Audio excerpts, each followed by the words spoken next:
In this video, I'm going to show you how to care for your wood accessories from Elevate.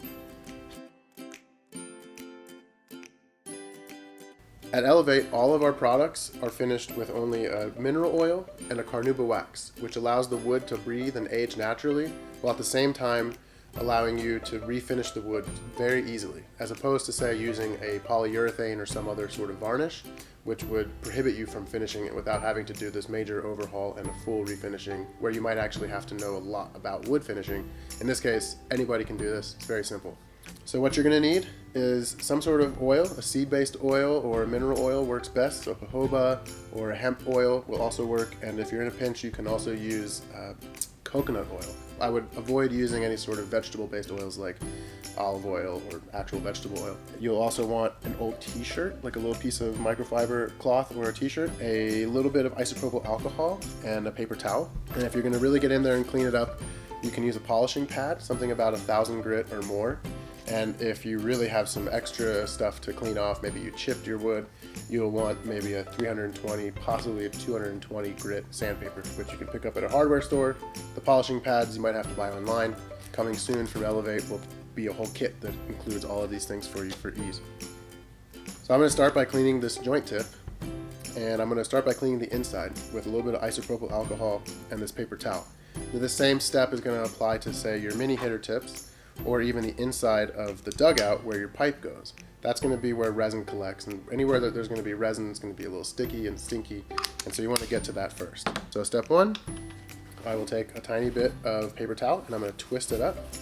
And this is going to again work for pretty much all the products, but it's essential for the joint tip because it's so small. So I'm going to twist it up into like a little point, and then I'm just going to put a tiny bit of alcohol on the tip of it, just a few drops, and then I'm going to twist the wood around, forcing the paper towel deeper into the pocket, and then pull it out. And you can kind of already see how much is coming off of that. You can do that a few times to get more if it's really caked on.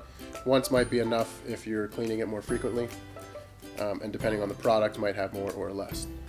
After that, I'll just twist up a dry part of the paper towel, and then I'll force that through it as well. The nice thing about the alcohol is it's going to dry really quickly. It's not water, so it's not going to sit on the wood and cause any problems. You don't ever want to submerge the wood in any sort of liquid, whether that's oil or alcohol, and especially not water. Alright, so even a little bit more came off there. And if you really need to get it down in there, you can use a paper clip or something to push down into the very tip of this because it's very small. Okay, so we'll set that aside. Now, I want to retouch the wood a little bit.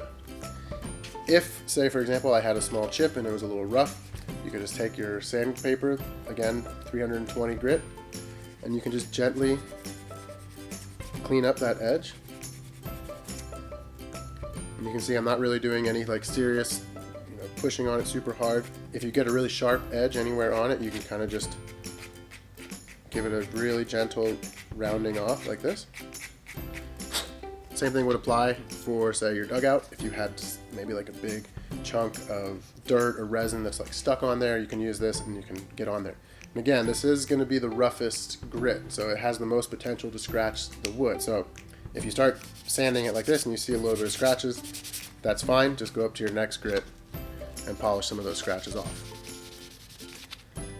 Same thing with this joint tip, as I can just put this little polishing pad on the table, always trying to go in the same direction as the grain, which will be very obvious on your dugouts, a little less obvious on the joint tips. In this case, all of our products, the grain is going in the long direction. So if you're sanding it, you want to go with the grain. If you don't have any of these, and you don't think that it really requires any sort of sanding, one tip you can do is use a sort of crappy brand of paper towel, something that's not so soft, maybe like a little bit rougher. And you can actually just put that on the table and you can buff. You have to use a little bit of pressure and a little bit of speed, but because we wax all of our products and we use oil, the heat that you create from that is actually going to buff the material a little bit, and it's going to give you a slight bit of a sheen. Now again, you've already kind of cleaned it up with a little bit of alcohol, so it might not be perfectly shiny, and that's where your oil is going to come in. Last step is is I'm going to just put a small amount of oil. Again, you're never really going crazy with any of these liquids. And you can just very simply brush the oil on. And because these are all natural oils, I'm not even wearing gloves, it's totally safe.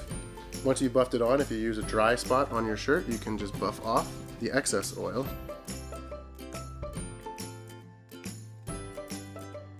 And that's it. Good as new.